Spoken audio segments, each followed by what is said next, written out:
friends, welcome to Sainika, Sanjay Reddy Retired Air Force. Friends, Air Force Phase 1 of 2026 intake కోసం ఎవరైతే pass అయినారో congratulations once again. And మీ అందరికీ చెప్తున్నది ఏంటంటే వీడియో స్టార్టింగ్ నుంచి ఎండింగ్ వరకు స్కిప్ చేయకుండా చూడండి. నచ్చితే ఒక లైక్ కొట్టి సబ్స్క్రైబ్ కూడా చేసుకోండి. ఎందుకంటే ఇప్పుడు ఫేజ్ 1 కు అయిన తర్వాత రైట్ లోయెస్ట్ కట్ ఆఫ్ వచ్చింది మీ అందరికీ తెలిసిన విషయమే. బట్ ఫేజ్ 2 లో ఎలా ప్రిపేర్ అవ్వాలి, ఫేజ్ 2 లో ఏం జరుగుతుంది, అసలు ప్రొసీజర్ ఏ విధంగా ఉంటుంది, రైట్ ఫేజ్ 2 లో మనం సక్సెస్ అవ్వాలంటే ఎలాంటి ఫేసెస్ మనం అక్కడ క్రాస్ చేసుకుంటూ పోతా ఉండాలి, ఇవన్నీ నేను ఈ వీడియోలో మీకు చాలా చక్కగా వివరిస్తానండి. రైట్ అండ్ మోర్ ఓవర్ ఏంటంటే be ready for the challenge.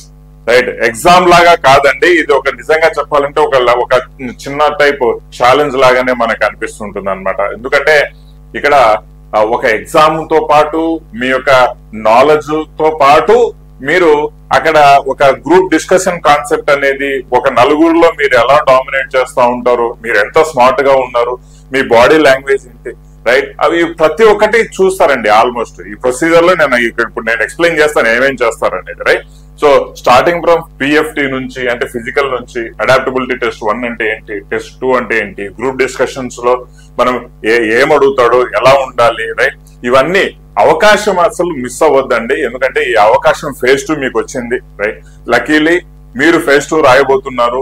ఈ ఫేజ్ 2 క్లియర్ అయిపోతే మీరు 100% మీకు అక్కడ జాబ్ అనేది మీకోసం ఉంటుంది అనమాట ఎయిర్ ఫోర్స్ లో. రైట్ ఈసారి స్టేట్ వైజ్ కట్ ఆఫ్ ఎక్కువ కాంపిటీషన్ బయట వాళ్ళ గురించి రారనమాట. And just 12.5 cut off Y group కు, 17.5 కట్ ఆఫ్ ఎక్స్ గ్రూప్ కు వచ్చింది.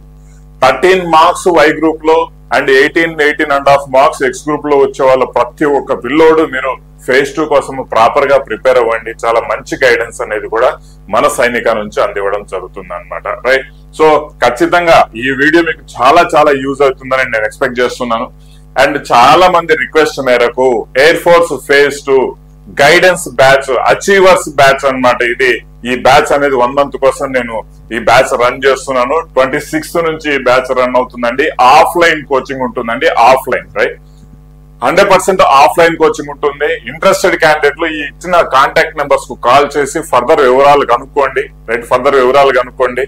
ఈ అచీవర్స్ బ్యాచ్ 90% సెలక్షన్ అనేది మీకు కన్ఫర్మ్ గా ఉంటుంది. ఎందుకంటే ఎయిర్ ఫోర్స్ లో ఈ యొక్క ఫేజ్ 2 సెలెక్ట్ అయిన వాళ్ళు చాలా మంది గైడెన్స్ తీసుకుంటారు. బట్ అందరూ సెలెక్ట్ అవుతారని కాదు, బట్ సెలెక్ట్ అయిన వాళ్ళలో 90% గైడెన్స్ తీసుకున్న వాళ్ళే ఉంటారు. సింపుల్ గా పోయి ఏదో రాసి వచ్చినాం అనే వాళ్ళు ఉంటారు.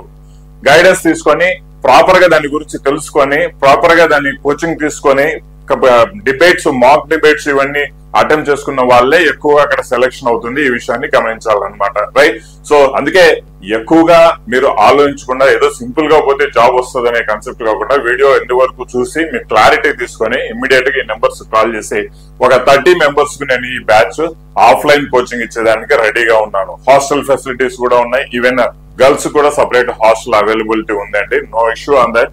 ఈ 30 days లో మీకు కమ్యూనికేషన్ స్కిల్స్ కావచ్చు, బాడీ లాంగ్వేజ్ కావచ్చు, లేకపోతే గ్రూప్ డిస్కషన్స్ కాన్సెప్ట్ డిబేట్ కావచ్చు, రైట్ స్పోకెన్ ఇంగ్లీష్ కాన్సెప్ట్ కావచ్చు, రైట్ ఇవన్నీ మీకు చాలా పర్ఫెక్ట్ గా చేసి పంపిస్తామండి. రైట్ సో ఆల్మోస్ట్ ఈ రకంలో మేము ఇచ్చిన విధంగా మీరు అక్కడ పర్ఫార్మ్ చేస్తే 100% సెలక్షన్ అనేది రావడం జరుగుతుంది. ఓకేనా సో ఎక్కువ లేట్ చేయకుండా ఇచ్చిన కాంటాక్ట్ నెంబర్స్ కి ఇమీడియట్ గా కాల్ చేసి మీ యొక్క రిజిస్ట్రేషన్, మీ యొక్క పేరు రిజిస్టర్ చేసుకోండి. 30 మెంబర్స్ వరకే బ్యాచ్ చేస్తున్నాం. ఆల్రెడీ 20 మెంబర్స్ సైనిక నుంచి పాస్ అయిన పిల్లలు రిజిస్టర్ చేసుకున్నారు అనమాట. ఎక్కువ టైం వేస్ట్ చేయకుండా. అండ్ ఇది చాలా చాలా ఇంపార్టెంట్ అండి. ఎందుకంటే ఈ ఫేజ్ 2 క్లియర్ అయిపోతే మీకు జాబ్ కన్ఫర్మ్ అనే కాన్సెప్ట్ అనమాట. రైట్ ఇప్పటి వరకు చదువు కోసం ఎంతో ఖర్చు పెట్టారు, బట్ ఇక్కడ ఒక జాబ్ వస్తుంది. మీరు ఆల్రెడీ ఒక ఫేజ్ పాస్ అయ్యారు. రెండో ఫేజ్ లో జస్ట్ ఇంకొంచెం మంచి guidance, proper way of coaching మనం దొరికితే జాబ్ కన్ఫర్మ్ అనుకున్నప్పుడు మీరు ఎక్కువగా ఆలోచించుకోకూడదండి. ఓకేనా గైస్ సో చూద్దాం నెక్స్ట్. ఇప్పుడు ఫేజ్ 2 లో మనము ఎలాంటి అంటే ఏమేమి ఫేస్ చేయాల్సి వస్తుంది, రైట్ ఫేజ్ 2 లో ఏం ఫేస్ చేయాల్సి వస్తుంది అనేది కాన్సెప్ట్ అనమాట. రైట్ చూద్దాం. ఫస్ట్ థింగ్ ఏంటంటే మీకు ఒక అడ్మిట్ కార్డు రావడం జరుగుతుందండి. అడ్మిట్ కార్డు రావడం జరుగుతుంది ఫేజ్ 2 కు సంబంధించి అడ్మిట్ కార్డు. రైట్ దీని యొక్క డేట్స్ కూడా మీకు తెలియజేస్తారు. అడ్మిట్ కార్డు రావడం జరుగుతుంది ఫేజ్ 2 కు సంబంధించి. రైట్ అడ్మిట్ కార్డు వచ్చిన తర్వాత మీరు లైక్ ఇప్పుడు సికింద్రాబాద్ అయితే సికింద్రాబాద్ వాళ్ళకి, బెంగళూరులో ఒక సెలక్షన్ సెంటర్ ఉంది, సికింద్రాబాద్ లో ఒక సెలక్షన్ సెంటర్ ఉంది, ఏ సెలక్షన్ సెంటర్ అయినా మీ పేరు రావచ్చు అక్కడ. ఓకేనా? అక్కడ వెళ్ళిన తర్వాత మీరు కామన్ గా మీ యొక్క యూనిఫామ్ ఇవన్నీ ఏం వేసుకోవాలా, ఎట్లా వేసుకోవాలంటే just normal PT kit, right, running ఏదైతే చేస్తారో అలాంటి వేరే వేసుకోకపోండి, ఇబ్బంది ఏం లేదు. ఓకేనా? సో దాని తర్వాత వచ్చేసి ఫస్ట్ మనకు ఫిజికల్ టెస్ట్ పెడతారండి. పిఎఫ్టీ పెడతారు, అంటే ఫిజికల్ ఫిట్నెస్ టెస్ట్ పెడతారు. ఇందులో 1.6 కిలోమీటర్స్ ఉంటుంది, రైట్, 1.6 కిలోమీటర్ ఉంటుంది. మేల్ అయితే 7 minutes లో పరిగెత్తాలండి, ఫీమేల్ అయితే మీకు 8 minutes లో పరిగెత్తాలి. ఇది మనకి important thing. First physical enter అవగానే మీతో కొన్ని డాక్యుమెంట్స్ ఫిల్అప్ చేసుకుంటారు, మీ అడ్మిట్ కార్డ్స్ చెక్ చేస్తారు, రైట్. మీ అడ్మిట్ కార్డ్ తో పాటు ఏదైతే మీ ఫేజ్ వన్ లో ఎగ్జామ్ రాశారు కదా, ఎగ్జామ్ రాసేటప్పుడు అడ్మిట్ కార్డు ఉంది కదా, అది చాలా జాగ్రత్తగా పెట్టుకోవాలండి. ఆ అడ్మిట్ కార్డు కూడా మీకు ఇక్కడ అడుగుతారు, right. So admit card phase 2 admit card అడుగుతారు, ఫేజ్ 1 అడ్మిట్ కార్డు కూడా అడుగుతారు. ఈ విషయాన్ని గమనించాలి, రైట్. సో ఒక 30 members బ్యాచ్ ఉంటుంది, 30 to 50 members బ్యాచ్ మీకు రన్నింగ్ కి వదులుతారండి. ఈ విషయాన్ని గమనించాలా. ఆల్మోస్ట్ ఆల్ రన్నింగ్ చాలా మంది పాస్ అవుతారు, 3-4 ఏమైనా పోతారు కానీ 7 minutes అంటే చాలా మంది రన్నింగ్ అయితే క్లియర్ అవుతారు అనమాట. ఓకేనా? ఈ రన్నింగ్ అయిపోయిన తర్వాత ఇమ్మీడియట్ గా మనకు ఇక్కడ ఒక కాన్సెప్ట్ ఉంది, రైట్. రన్నింగ్ అయిపోయిన తర్వాత మీకు ఒక 10 నిమిషాల టైం ఇస్తాడండి, జస్ట్ ఒక 10 నిమిషాల టైం ఇస్తాడు. 10 నిమిషాల తర్వాత మీకు ఏం చేస్తాడు, పుషప్స్ చేపిస్తాడండి. 1 minute లో మీరు పుషప్స్ దాదాపుగా 10 పుషప్స్ చేయాలి. సిట్అప్స్ చేపిస్తారు, 1 minute లో దాదాపుగా మీరు 10 సిట్అప్స్ చేయాలి, రైట్. సో దాని తర్వాత వచ్చేసి స్క్వాట్స్ చేపిస్తారు, 1 minute లో మీకు 20 స్క్వాట్స్ చేయాల్సి వస్తుంది అనమాట. ఈ విషయాన్ని గమనించాలి. మధ్యలో ఒక 5 minutes 10 minutes బ్రేక్ ఉంటుంది అనమాట, రైట్. సో ఇది చాలా చక్కగా మనం అర్థం చేసుకోవాల్సిన విషయం. ఫీమేల్ విషయానికి వస్తే 10 సిట్అప్స్ 15 స్క్వాట్స్ చేస్తారండి. సో టైం అనేది మనకు 1 minute 30 seconds ఇస్తారు పుషప్స్ కి, రైట్. అంటే సారీ, పుషప్స్ కాదు, సిట్అప్స్ కి. సో 15 స్క్వాట్స్ 1 minute టైం ఇస్తారు. ఇది ఫీమేల్ కి అనమాట. ఇది ఫిజికల్ యాక్టివిటీ, రైట్. పిఎఫ్టీ కిందకి ఇది వస్తుంది అనమాట, రైట్. సో ఇది సెలెక్ట్ అయిన తర్వాత మళ్ళీ ఒక 1/2 hour 1 hour ఆ టైంలో మధ్యలో కొన్ని మీకు ఏమంటారు, కొన్ని డాక్యుమెంట్స్ ఫిల్ చేసేదాన్ని కూడా మీకు ఇస్తా ఉంటారు. ఆ డాక్యుమెంట్స్ కూడా ఫిల్ చేసుకుంటూ ఉండాలి, రైట్. సో దీని తర్వాత మనకు వచ్చేది అడాప్టబిలిటీ టెస్ట్ 1 అనమాట, రైట్. మనకి ఇప్పుడు అడాప్టబిలిటీ టెస్ట్ 1 అనేది మనం మాట్లాడుకుంటే చూడండి సార్, ఇప్పుడు జనరల్ ప్రొసీజర్ చాలా ఎయిర్మెన్ సెలక్షన్ సెంటర్స్ లో మీకు కండక్ట్ చేసే విధానం ఏంటంటే, ఫస్ట్ అడాప్టబిలిటీ టెస్ట్ 1 లో మీకు ఒక ఎగ్జామ్ ఉంటుందండి. ఎగ్జామ్ ఉంటుంది అంటే ప్రొఫిషియన్సీ ఎగ్జామ్ అనుకోవచ్చు జనరల్ గా మనకు, లేదా సిచ్యువేషన్ రియాక్షన్ ఎగ్జామ్ అనుకోవచ్చు, సిచ్యువేషన్ రియాక్షన్ టెస్ట్ అనుకోవచ్చు, రైట్. ఇందులో దాదాపుగా డిపెండ్స్ అనమాట. జనరల్ గా వచ్చేసి ఒక 45 questions మిమ్మల్ని అడుగుతారు. 40 ఓఎంఆర్ షీట్ ఉంటుంది. ప్రతి ఒక్క క్వశ్చన్ లో మీకు ఒక 4 ఆప్షన్స్ ఉంటాయి. ఆప్షన్స్ అన్ని కరెక్టే ఉంటాయి, రైట్. అది మీరు ఆలోచించే విధానాన్ని బట్టి, రైట్. సో ఏది మోస్ట్ కరెక్ట్ అనే దాని మీద మీరు ఆప్షన్ పెడతారు, బబ్లింగ్ చేస్తూ ఉంటారు అనమాట. 45 questions అటెంప్ట్ చేసుకోవాలా. ఇందులో ఆల్మోస్ట్ ఎగ్జామ్ అటెంప్ట్ చేసిన ప్రతి ఒక్కరు ఆల్మోస్ట్ సక్సెస్ అవుతారు. ఒకటి కాన్సెప్ట్ ఏంటంటే, ఇంగ్లీష్ చదవడం రాని వాళ్ళు ఇక్కడ కూడా ఫెయిల్ అవుతారు. ఈ విషయాన్ని గమనించాలి. Spoken English, communication skills, English fast గా చదివి అర్థం చేసుకోవడము, ఇవి రాని వాళ్ళు ఎంత నాలెడ్జ్ ఉన్నా కూడా ఫేజ్ 2 లో జస్ట్ తీసి పక్కన పడేస్తారు అనమాట. పప్పులో కరివేపాకు తీసినట్టు పక్కన పడేస్తారు. ఈ విషయాన్ని గమనించాలి, ఓకేనా. అందుకే స్పోకెన్ ఇంగ్లీష్, కమ్యూనికేషన్ స్కిల్స్ అనేది మోస్ట్ ఇంపార్టెంట్. డిబేట్స్ లో 10 మంది దగ్గర నిలబడి డిబేట్స్ ఇవ్వడం అనేది మోస్ట్ ఇంపార్టెంట్. ఆ విషయాన్ని గమనించాలి. అందుకే చెప్తున్నానంటే, ఇండివిజువల్ గా ప్రిపేర్ అవ్వడం అనేది ఇది చాలా కష్టము, రైట్. పాసిబుల్ కాదు. ఒక 10 మంది సేమ్ కైండ్ ఆఫ్ ఎగ్జామినేషన్ కు రాసే వాళ్ళు కూర్చొని ప్రిపేర్ అయితే దాని మజా వేరుగా ఉంటుంది, రైట్. మీకే కాంపిటీషన్ లో ఉంటుంది. మీరే ఎక్కువగా మీరు ప్రాక్టీస్ చేసుకొని ఎక్కువ డిబేట్స్ రావడం, ఒక పర్ఫెక్ట్ గైడెన్స్ లో వస్తే అది మీకు ఆల్మోస్ట్ మీ జాబ్ కన్ఫర్మ్ చేసే విధంగా ఉంటుంది అనమాట. ఈ విషయాన్ని గమనించాలి, ఓకే. సో చాలా మంది అనుకుంటారే, మాకు ఫేజ్ 1 అయిపోయినాం, జస్ట్ ఊరికి అట్ట చదివితే ఫేజ్ 2 వచ్చేస్తుంది, ఏదో ఒక ఆన్లైన్ కోర్స్ తీసుకుంటే వస్తుంది, లేదంటే ఏదైనా బుక్ తీసుకొని ఆర్డర్ చేసుకుంటే ఇంటికాడ కూర్చొని చదువుకుంటే వస్తుందండి. ఇది అలా కాదండి, పొరపాటు చేస్తాం. వచ్చే అవకాశాన్ని చేతులారా చేజార్చుకోకండి. ఈ విషయాన్ని మీకు చెప్తున్నాను అనమాట, ఓకేనా, రైట్. అయితే మీరు 45 questions అటెంప్ట్ చేసిన తర్వాత ఇమ్మీడియట్ గా అక్కడ కరెక్షన్ అయితే అందులో పాస్ అయిన వాళ్ళకి. దీని తర్వాత వచ్చేసి మనకు ఇది అడాప్టబిలిటీ టెస్ట్ 1 కాన్సెప్ట్ మీద. నెక్స్ట్ అడాప్టబిలిటీ టెస్ట్ 2 లో సింపుల్ గా మనకి ఏం చేస్తారంటే, ఆ టైం కల్లా మనకు లంచ్ బ్రేక్ వచ్చేస్తుందండి. లంచ్ బ్రేక్ తర్వాత ఇమ్మీడియట్ గా మనకు ఒక కాన్సెప్ట్ ఇస్తాడు. ఏదో ఒక దాని మీద ఒక టాపిక్ ఇస్తాడు. వరకట్నం కావచ్చు, అంటే కరప్షన్ కావచ్చు, టెర్రరిజం కావచ్చు, ఏదైనా సరే ఏదో ఒక దాని మీద ఒక టాపిక్ మీకు ఒక 15 మంది, లైక్ ఇప్పుడు ఎలా ఉంటుందంటే ఒక హాల్ టైప్ ఉంటుంది. హాల్లో ఎంటర్ అవ్వగానే మీకు ఇట్లా సి టైప్ చైర్స్ అన్ని వేస్తుంటారు అనమాట. ఒక్కొక్క టీమ్స్ అనేది డివైడ్ చేస్తుంటారు, రైట్? సో మీలోనే ఒక 10 మంది లేదా 12 మంది ఇట్లా, లేదా మరీ ఎక్కువ జనాభా ఉన్నారంటే 15 మంది కూడా ఒక టీమ్ గా డివైడ్ చేస్తారు. ఆ టీం అందరినీ ఒక్కొక్క టీం ను ఒక్కొక్కసారి పిలిపిస్తారు అనమాట. వాళ్ళు మనకు వచ్చేసి ఒక షీట్ ఇస్తారు. కామన్ గా జనరల్ గా ఒక్కొక్క కొన్ని చోట్ల కొన్ని వేరే విధంగా ఉంటుంది. కొన్ని చోట్ల ఆడియో లిసనింగ్ కూడా ఉండే అవకాశాలు ఉంటాయి అనమాట, రైట్? సో ఒక స్టోరీ ఉంటుంది, ఒక కాన్సెప్ట్ ఉంటుంది. ఆ కాన్సెప్ట్ అందరూ చదవాలా, ఒక 5 minutes టైం ఇస్తారనమాట. నోట్ చేసుకోవాలా పాయింట్స్.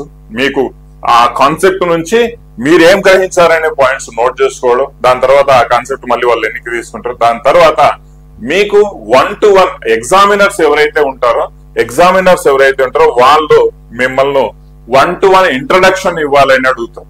అర్థమైందా? అంటే మీ గురించి చెప్పండి అని, రైట్? చాలా క్లారిటీగా లేకుండా మీరు ఇష్టం వచ్చినట్టు చెప్పారు అని అంటే మాత్రం ఖచ్చితంగా మీకు ఏముండవు, అక్కడ మార్కులు ఏముండవు. ఎగ్జామినర్ గ్రహించేది ఏంటంటే మీ బాడీ లాంగ్వేజ్, మీ స్మార్ట్నెస్, మీ షార్ప్నెస్ అతి ముఖ్యంగా గమనిస్తారండి, రైట్? సమ్వేర్ ఒక చోట ఒక డిస్కషన్స్ ప్రాపర్ గా చెప్పలేకపోయినా ఇబ్బంది లేదు, బట్ మీరు షార్ప్ గా ఉన్నారా లేదా అనేది వెరీ వెరీ ఇంపార్టెంట్. అదే సూటబిలిటీ, ఎయిర్ ఫోర్స్ సూటబిలిటీ ఏంటంటే మీరు షార్ప్ గా వింటున్నారా లేదా, షార్ప్ గా ఉన్నారా లేదా, మీ బాడీ లాంగ్వేజ్ ఎట్లుంది, ఇది చాలా ఎక్కువగా చూస్తారు విషయం, రైట్? సో ప్రతి డిబేట్ మనకు తెలియాల్సిన అవసరం లేదు, ప్రతి డిబేట్ మీద మనమే అప్పర్ హ్యాండ్ ఉండాల్సిన అవసరం లేదు. ఈ విషయాన్ని కూడా గమనించాలి. బట్ ఏంటంటే యూ షుడ్ నాట్ బి ఏ రజనీకాంత్ లాగా మనం ఏదో ఓవర్ హీరో ఇట్లాంటి మనం చేయకూడదు, రైట్? సూపర్ హీరో లాగా మనం బిహేవ్ చేయకూడదు. అట్లనే డల్ గా ఉండి సైలెంట్ గా ఉండి కూడా మంచిది కాదనమాట, ఓకేనా? సో ఇక్కడ ఈ యొక్క డిబేట్ అనేది మీరు ఫస్ట్ సెల్ఫ్ ఇంట్రడక్షన్ ఇచ్చిన తర్వాత మళ్ళీ మీరు చెప్పిన పాయింట్స్ మీరు చెప్పాలి. అంటే మీరు నోట్ చేసుకున్నా, లేదంటే మీ మైండ్ గుర్తున్న పాయింట్స్ మీరు చెప్పుకోవాలి అక్కడ ఈ టాపిక్ మీద. ఈ పాయింట్స్ ముఖ్యమైన పాయింట్స్ ఇవి సార్ అని మీరు చెప్పాలి, రైట్? అందరికీ అవకాశం ఇస్తారు. దీని తర్వాత ఈ టాపిక్ మీద మీరు డిస్కస్ చేయండి అని గ్రూప్ డిస్కషన్ అనమాట, రైట్? జీడీ లాగా ఉంటుంది, గ్రూప్ డిస్కషన్ అనేది కండక్ట్ చేస్తారనమాట. అది కూడా ఒక 10 నిమిషాలు, మాక్సిమం 10-15 నిమిషాల లోపల గ్రూప్ డిస్కషన్ అనేది కంప్లీట్ అవుతుంది. ఎగ్జామినర్స్ ఉంటారు.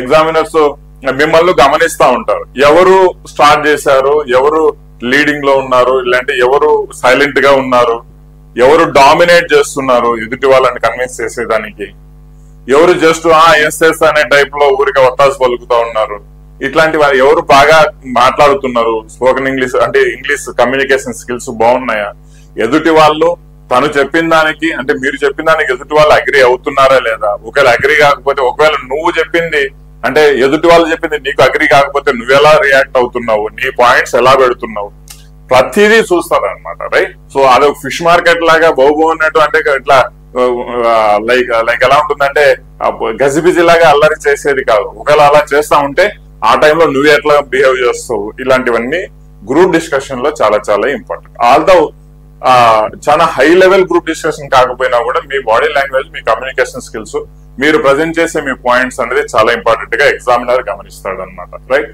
సో ఈ యొక్క ఫేస్ అనేది మోస్ట్ ఇంపార్టెంట్ ఫేస్ ఏనండి గ్రూప్ డిస్కషన్ ఫేస్ క్లియర్ చేశారు అంటే ఆల్మోస్ట్ మీకు మెడికల్ కోసం మీకు మెరిట్ లిస్ట్ అనేది రావడం జరుగుతుంది. మెడికల్ అనేది దాని తర్వాత ఒక 1 month ఉంటుందండి. 1 month తర్వాత మెడికల్ కండక్ట్ చేస్తారు అనమాట, right? But ultimately group discussion English అర్థం చేసుకోవడము, ఫాస్ట్ గా చదవడము, ఒక 10 మందిలో మీరు డిబేట్ చేసి ఒక 10 మందిలోగా మీరు మంచిగా రావడము. ఎందుకంటే మీరు 100 members లో అప్లై చేస్తే 10 మంది సెలెక్ట్ అయ్యారు ఏది ఫేజ్ 1 కి. మరి ఈ 10 మందిలో ఫేజ్ 2 కోసం అప్లై చేస్తే ఫేజ్ 2 సెలెక్ట్ అయ్యేది మీరు ఒకరు లేదా ఇద్దరు, అంతకంటే సెలెక్ట్ కారండి, ఓకేనా? అంతకంటే ఎక్కువ సెలెక్ట్ కారు. అంటే 10 మందిలో ఒకరిగా మీరు ఉండాలి. 10 మంది కంటే మీరు డామినేట్ చేసుకుంటా పోతా ఉండాలి, అప్పుడే మీరు సెలెక్ట్ అవుతారు అనమాట. ఈ విషయం ఏంటంటే 100 లో ఒకరి సెలెక్షన్ అర్థం చేసుకోవాలి.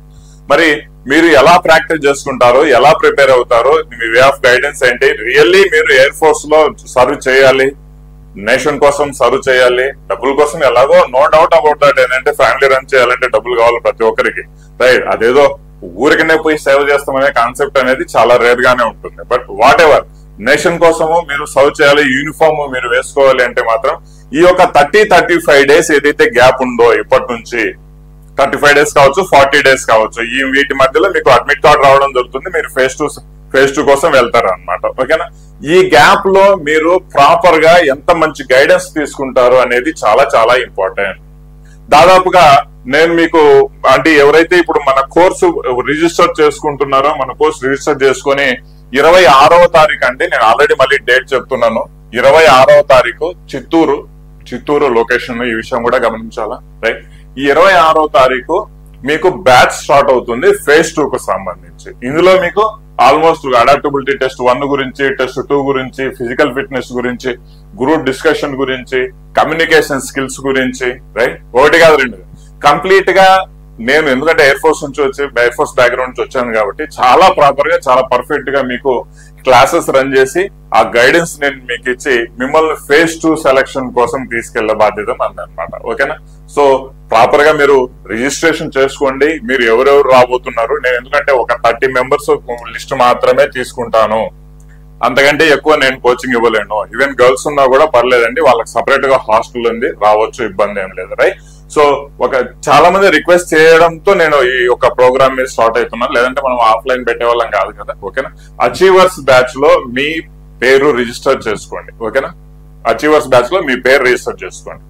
సో ఇక్కడ అతి ముఖ్యంగా ఏంటంటే ఎలా మనకు ఫేజ్ 2 అనే ఎగ్జామ్స్ అనేది ఫేస్ చేయాలనే ఒక నమ్మకము, ఎస్ 100% మేము పాస్ అవుతామనే ఒక ధీమా అనేది మీకు కలుగుతుంది అనమాట. అండ్ మోర్ ఓవర్ మన ఆంధ్ర తెలంగాణలో ఫేజ్ 2 కోసం స్పెషల్ గైడెన్స్ ఇచ్చే బ్యాచెస్ ఎక్కడా లేవండి. జస్ట్ ఊరికే కామన్ నార్మల్ గానే ఏదైనా యూట్యూబ్ లోనో ఇంకెక్కడనో ఎక్కడన్నా తీసుకొని చదువుతుంటారు, కానీ స్పెసిఫిక్ గా ఫేజ్ 2 కోసం బ్యాచ్ ఇచ్చే బ్యాచ్లు లేవన్నమాట. అందుకు వన్ అండ్ ఓన్లీ సైనిక ఇప్పుడు మీకు ఫేజ్ 2 కు స్పెసిఫిక్ గా బ్యాచ్ ఇస్తుంది. ఇది సెలెక్ట్ అవుతే మీకు జాబులు మీ చేతిలో ఉంటాయి, ఎయిర్ ఫోర్స్ జాబులు, దట్టు ఆర్మీ కూడా కాదు, ఎయిర్ ఫోర్స్ జాబులు చాలా మంచి జాబ్స్, చాలా బాగుంటాయి, రైట్? యూనిఫామ్ మీద ఇష్టం ఉంది, ప్రేమ ఉంది అనుకున్న వాళ్ళు, అండ్ ఖచ్చితంగా ఇట్లాంటి గైడెన్స్ కావాలనుకున్న వాళ్ళు రిజిస్ట్రేషన్ చేసుకొని ఇమీడియట్ గా మీరు మీ స్లాట్ అనేది బుక్ చేసుకోండి అమ్మా. ఓకేనా? ఫీజు అనేది ఒకవేళ 1 మంత్ కు పెడితే మాత్రం 15,000 ఫీజు ఉంటుంది, 15,000, రైట్? 15,000 fee, right?